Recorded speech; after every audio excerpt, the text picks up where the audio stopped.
The second bell. The air in the holding chamber was cold, smelling of antiseptic and rust.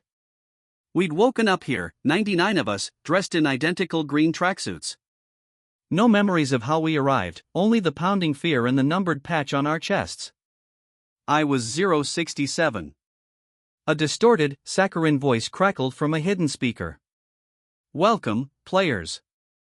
The first game is ready. Achieve the goal to proceed.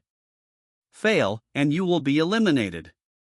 The massive steel door groaned open, revealing a vast, warehouse-sized arena. At the far end, 100 meters away, a single, blood-red exit light glowed. Between us and it stood a familiar, monstrous silhouette. It was a doll. But not the cheerful, painted girl from the broadcasts. This one was taller, 7 feet at least, crafted from a stained, yellowing porcelain that looked like old teeth. Its dress was tattered and gray, and its face was a smooth, featureless oval except for 2 black, hollow eyes that seemed to drink the light. It stood with its back to us, one arm raised in a perpetual wave. On the wall, a digital timer flashed. Game, red light, green light. Time, 5 o'clock. The voice returned. You must cross the finish line before the timer expires. You may move when the bell rings for green light. You must freeze completely when the bell rings for red light.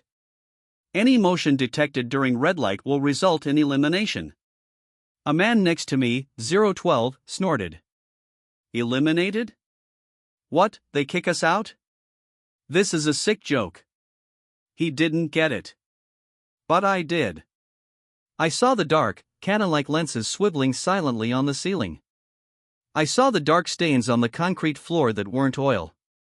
A single, clear ding echoed through the hall. Green light. The doll remained with its back to us.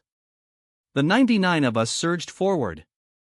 It was a hesitant walk at first, then a jog. The goal seemed so far. I kept my eyes locked on the doll's featureless head. I didn't trust it. 5 seconds. 10. Ding. Red light. The doll's head snapped around on its neck with a sound of grinding ceramic. It wasn't a smooth rotation. It was a violent, mechanical jerk, a full 180 degrees. Those black eye sockets were now facing us. Everyone froze. The silence was absolute, broken only by the ragged breathing of the players. My muscles screamed, locked in a half-step. I saw player 012, 2 meters ahead of me, wobble. He'd been mid-stride, off balance. A low hum came from the doll. It was a soft, scanning sound. It lasted 3 eternal seconds. Then a sharp crack. A pinpoint laser, red as a ruby, shot from the ceiling. It wasn't a bullet. It was a concentrated beam of heat. It struck 012 square in the temple. There was no scream. Just a sizzle and the smell of cooked meat. He dropped like a puppet with its strings cut, a neat, smoking hole in his head. A collective, terrified gasp rippled through the crowd, but everyone held their stone-still positions. My heart was a frantic drum against my ribs. Don't move. Don't even blink. The doll's head jerked back to its original position with another sickening grind. Ding. Green light.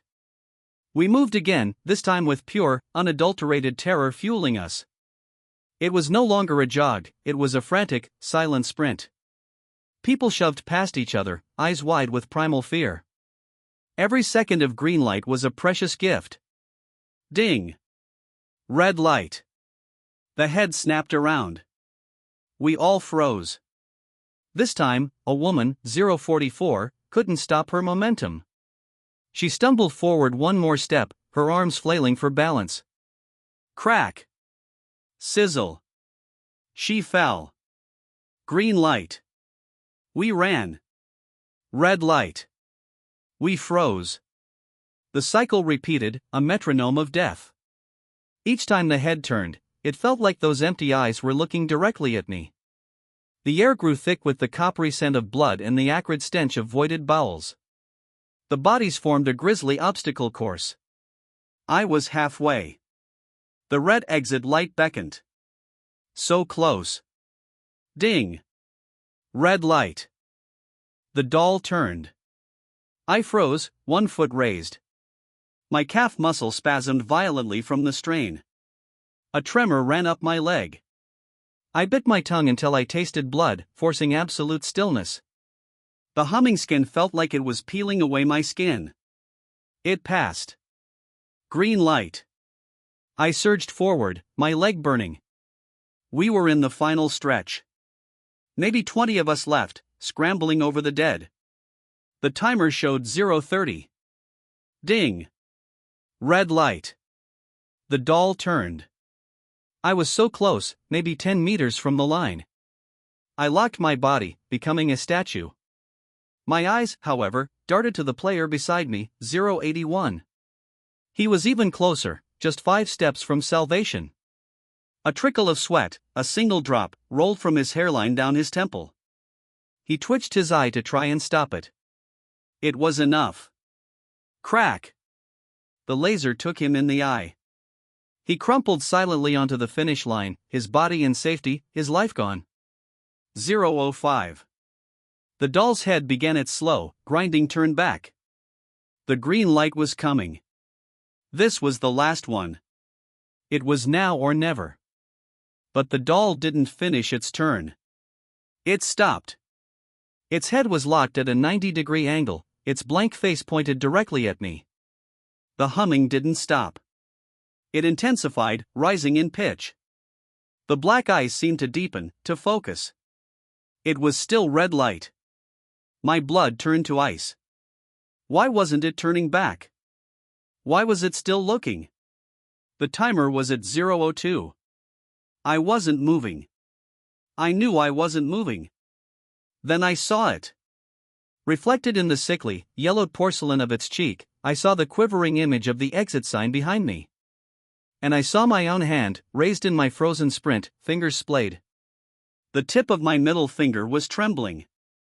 An involuntary, microscopic shake, born of pure exhaustion and terror. A shake so small I couldn't even feel it. The doll saw it. The humming reached a deafening whine. The timer hit midnight. A final, deafening ding echoed, signaling the end of the game. The doll's head completed its turn, facing forward. The humming ceased. The voice on the speaker was cheerful. Game complete. Congratulations to the survivors. I stood there, still frozen amidst the carnage, the only one left in the arena. I had won. I had survived. But as I finally dared to lower my hand, the doll head didn't move. It remained facing forward. And I knew, with a certainty that chilled my soul deeper than any fear, that it wasn't over. It had seen me. It had noted me. And in the next game, it would be waiting.